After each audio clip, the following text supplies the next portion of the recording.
Semangat pagi, Assalamualaikum warahmatullahi wabarakatuh. Salam sejahtera untuk kita semua. Pada saat ini kita akan membahas mengenai komunikasi bisnis pertemuan 12 dengan tema teknologi informasi dalam dunia bisnis, pelajaran pertama. Teknologi informasi dalam dunia bisnis, pertemuan 12. Teknologi informasi. Perkembangan zaman membawa banyak hal yang membaik. Kita bisa lihat kemajuan dalam sains dan teknologi. Perkembangan sains menyiratkan teknologi semakin rumit untuk diselidiki. Teknologi yang digunakan tidak hanya elektronik dan internet yang kita kenal. Kemajuan dalam pengolahan data, penyimpanan, pengarsipan data, dan distribusi informasi mulai membaik. Di masa lalu, orang harus merekamnya dengan banyak kesalahan dalam registrasi dan penghitungan. Jadi, sekarang dengan teknologi, semua pekerjaan dapat dilakukan sekaligus menggunakan aplikasi komputer. Sahabat bisa membayangkan bagaimana sebuah perusahaan penerbangan tanpa teknologi yang canggih akan menerbangkan pesawat-pesawat yang boleh dihitung dalam hitungan menit per menit. Seperti Perum Angkasa Pura. Tanpa teknologi yang canggih, dia tidak akan bisa menerbangkan pesawat dalam hitungan menit per menit. Dengan adanya teknologi saat ini, sangat membantu perusahaan-perusahaan. Kita juga bisa lihat contoh lagi. Data kependudukan. Data kependudukan jika tidak diolah dengan teknologi informasi, pasti saat ini akan rumit sekali kalau menggunakan cara-cara tradisional. Jadi teman-teman bisa lihat dengan teknologi informasi, semua pekerjaan menjadi mudah. Pentingnya pengelolaan teknologi. Kenapa sih teknologi penting dikelola? Ya, 1. Karena meningkatnya kompleksitas dari tugas manajemen. Sahabat bisa lihat apabila dalam satu perusahaan tidak menggunakan teknologi yang bagus, bagaimana dia memanage data-data karyawannya, bagaimana dia memanage data pelanggannya tanpa bisa dengan cepat. Nggak usah jauh-jauh, kita melihat Universitas Pamulang. Universitas Pamulang dengan jumlah mahasiswa yang banyak, tanpa menggunakan teknologi manajemen, pasti datanya tidak akan akurat. Jadi di sini dengan adanya kompleksitas yang bagus dengan teknologi akan menjadi hal yang sangat mudah. Karena pengaruh ekonomi internasional, globalisasi. Sahabat bisa lihat, kalau tidak ada teknologi, bagaimana hubungan antara negara satu dengan negara lainnya? Pasti akan menjadi kendala. Nah, sekarang apapun yang terjadi di negara tetangga atau negara yang di ujung sana, dengan bantuan teknologi dengan cepat kita bisa mengetahui.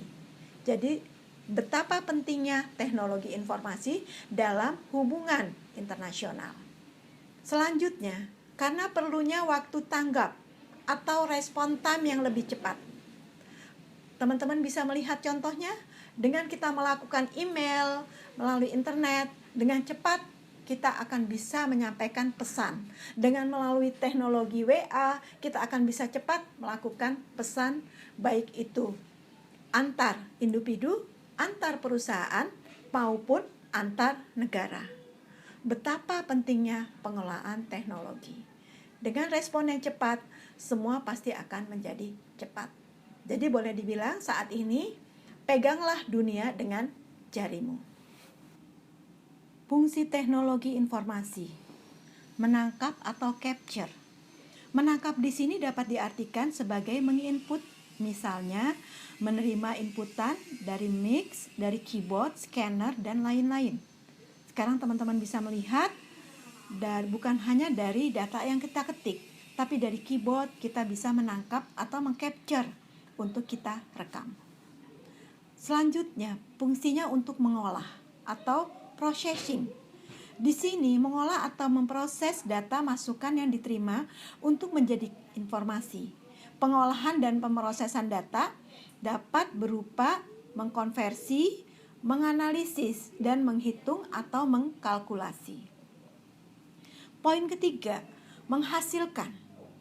Fungsi teknologi sebagai menghasilkan atau mengorganisasikan informat ke dalam bentuk yang berguna atau laporan yang dapat dimengerti oleh orang lain. Misalnya, laporan tabel, grafik, gambar, kurva, dan lain-lain. Kita bisa lihat, di masa pandemik ini, dengan kita melihat kurva, itu kita sudah tahu berapa sih pandemik yang ada sekarang ini, sudah semakin tinggi atau sudah landai. Jadi tanpa membaca angka, melihat kurva saja kita sudah bisa membacanya. Itu yang dibilang menghasilkan.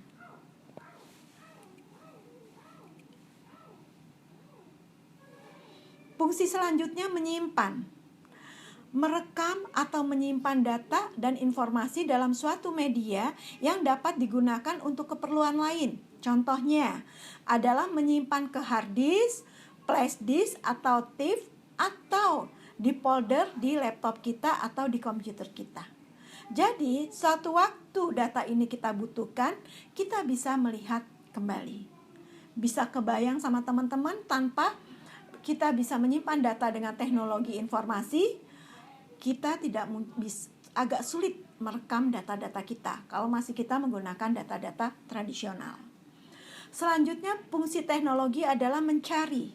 Di sini mencari kembali, yaitu menelusuri dan mendapatkan kembali informasi atau mengcopy data dan informasi yang sudah tersimpan. Misalnya, mencari data penjualan yang sudah disimpan sebelumnya sebagai historical atau kronologis bagaimana untuk penjualan kita di masa yang akan datang. Atau juga menyimpan masalah keuangan. Kita mau tahu track record kita dari bulan ke bulan atau tahun ke tahun, berapa sih yang kita capai, sehingga pada saat kita membuat perencanaan di masa yang akan datang, kita bisa mengambil data-data tersebut sebagai acuan, sehingga kita bisa menaikkan tingkat-tingkat revenue kita dari data-data teknologi informasi. Selanjutnya, untuk mentransmisi. Di sini, untuk mengirimkan data dan informasi dari suatu lokasi ke lokasi lain yang melalui jaringan komputer. Misalnya, mengirimkan data penjualan dari user ke user yang lainnya. Bahkan bisa mengirim data penjualan dari negara satu ke negara lainnya. Jadi ruang dan waktu saat ini sudah tidak menjadi hambatan. Dengan akses yang canggih, dengan dibantu fungsi teknologi informasi, semua dilakukan dengan mudah. Tujuan teknologi informasi. Menurut Sutarman tahun 2019, tujuan teknologi informasi adalah untuk memecahkan suatu masalah, membuka kreativitas, meningkatkan efektivitas dan efisiensi dalam waktu dalam melakukan pekerjaan. Jadi dapat dikatakan karena dibutuhkannya pemecahan masalah, membuka kreativitas dan efisiensi manusia dalam melakukan pekerjaan, menjadi penyebab atau acuan diciptakannya teknologi informasi. Dengan adanya teknologi informasi yang membuat pekerjaan manusia menjadi lebih mudah dan efisiensi, sehingga ruang dan waktu tidak menjadi masalah. Yang penting saat ini jaringan tepat, jaringan akses baik, dan kita selalu mau mengikuti perubahan teknologi. Dengan perubahan, Indonesia pasti maju. Dengan perubahan, kita pribadi pasti akan maju. Itu sebabnya sesuatu yang baik adalah perubahan. Semakin lama teknologi pasti semakin canggih. Dan saya mengharapkan sahabat teman-teman Umpam di sini selalu mau berubah, selalu mau mengetahui dan mencari tahu tentang teknologi informasi. Dengan kita selalu cari tahu, mau dan tahu, pasti kita bisa. Salam sukses. Demikian kami sampaikan mengenai teknologi informasi dalam dunia bisnis paparan 1. Semoga bermanfaat untuk saat ini, kemudian dan yang akan datang. Sukses untuk teman-teman semua.